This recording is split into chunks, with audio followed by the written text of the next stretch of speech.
इस छोटे से जीवन में हम अपने परिवार को साधते हुए परिवार के साथ में सब कर्म करते करते करते करते भगवान की भक्ति को भी धारण करें। हम कभी इस व्यासपीठ से ऐसा नहीं बोले कि आप अपना घर छोड़ दो, आप अपना परिवार छोड़ दो, आप अपना घर छोड़कर कहीं तीर्थ में जाकर बैठ जाओ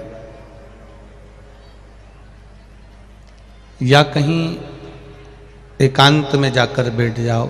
ये कभी इस व्यासपीठ से नहीं कहा। इस व्यासपीठ से कहा परिवार में रहो, घर में रहो, कुटुंब में रहो, सबके साथ रहो और सबके साथ रहकर भगवान की भक्ति को करो। परिवार भी संभालना है, घर भी संभालना है, काम धंधा भी करना है, बिजनेस भी करना है, सब कुछ करना है। पर उसके साथ साथ एक लोटा जल देवाधिदेव महादेव को भी चढ़ाना। सब चीज करते करते, कार्य करते करते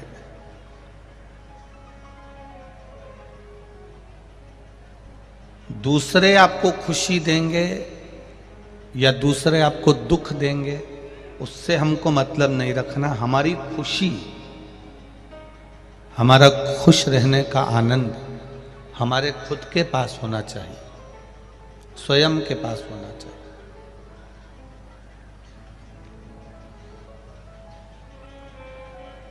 अपने लाइट का खटका, तो लाइट का जो खटका होता है ऑन ऑफ होता है, लाइट जलती है बंद होती है, पंखा चालू होता है बंद होता है। ये लाइट का जो खटका है तुम अपने घर में लगाते हो अपने कमरे का कि दूसरे के घर में लगाते हो? अपने कमरे का खटका अपने कमरे में होना चाहिए। माँ के कमरे में, पिताजी के कमरे में जो लाइट लगी है उसका खटका भी पिताजी के कमरे में होना चाहिए।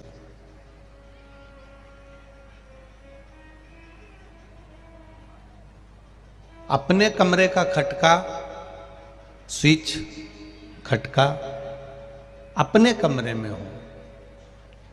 भाई के कमरे का खटका, स्विच भाई के कमरे में हो। क्योंकि अगर हमने अपना स्विच, अपना खटका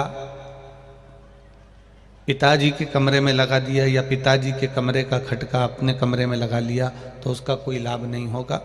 जब उनको चालू करना है तब वो चालू कर लें, जब उनको बंद करना है वो बंद कर लें। दूसरे पर आश्रित नहीं होना कि वो लाइट चालू करेंगे या वो लाइट बंद करेंगे या वो पंखा चालू करेंगे या वो पंखा बंद करेंगे। ऐसी आश्रितता हमको नहीं चाहिए। अपना कमरे का खटका अपने पास होना चाहिए कि अपन बंद कर दिया, अपन चालू कर दिया। उसी तरह इस मनुष्य देह में खुश रहने का खटका, ये आत्मा, ये मन भगवान ने आपको दिया है।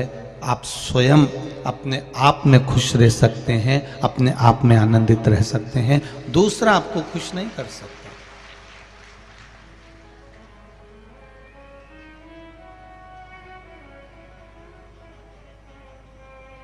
अपने आप में अपने को आनंद में रहना पड़ेगा, अपने आप में अपन को खुश रहना पड़ेगा।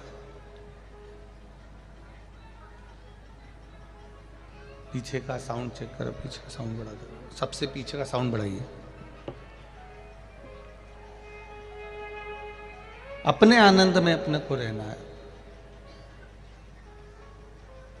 और जब हम अपनी खुशी के साथ अपनी जिंदगी जीते हैं, अपने आनंद के साथ अपनी जिंदगी जीते हैं, तो उसका एक सुख ही दूसरा है,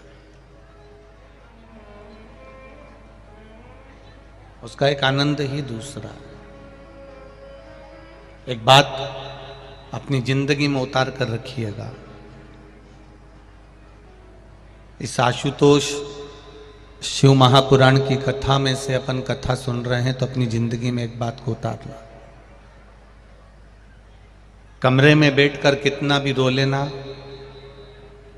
दुख तुम पर है, तकलीफ तुम पर है, कष्ट तुम पर है, दुख तुम पर है, कर्जा तुम पर है। अगर कर्जा भी हो गया है, दुख भी आ गया है, कष्ट भी आ गया है, तकलीफें भी आ गई है, तो तुम पर आई है। अपने मकान में, अपने कमरे में, अपने घर में कितना भी रो लेना, पर दरवाजे पर कोई आए, बेल बजाए, दरवाजा बजाए, जब दरवाजा खोलने के लिए जाओ तब उसके सामने रोकर मत जाना, प्रसन्न होकर जाना। अगर रोते हुए दिख गए तो वो तुम्हारी जिंदगी का फायदा उठाना प्रारंभ कर देगा।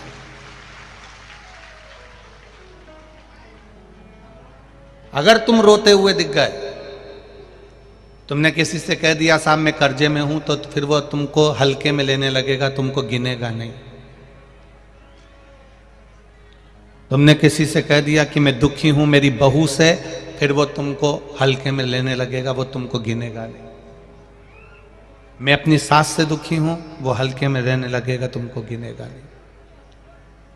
अपने दुख पड़ोसी कभी नहीं काटेगा। अपनी तकलीफ को अपने पड़ोसी या रिश्तेदार या नातेदार या कुटुंब वाले नहीं काटेंगे। आपके जीवन में अगर दुख है, आपके जीवन में तकलीफ है, तो वो कोई दूसरा काटने वाला नहीं होगा। किसी की सामर्थ्यता नहीं है कि कोई आपके दुख को काट दे। आपके दुख को आपको स्वयं को काटना है, क्योंकि कर्म का जो लेखनी है वो हमारे ऊपर लिखी हुई है। उस कर्म की लेखनी को हमें स्वयं काटना पड़ेगा।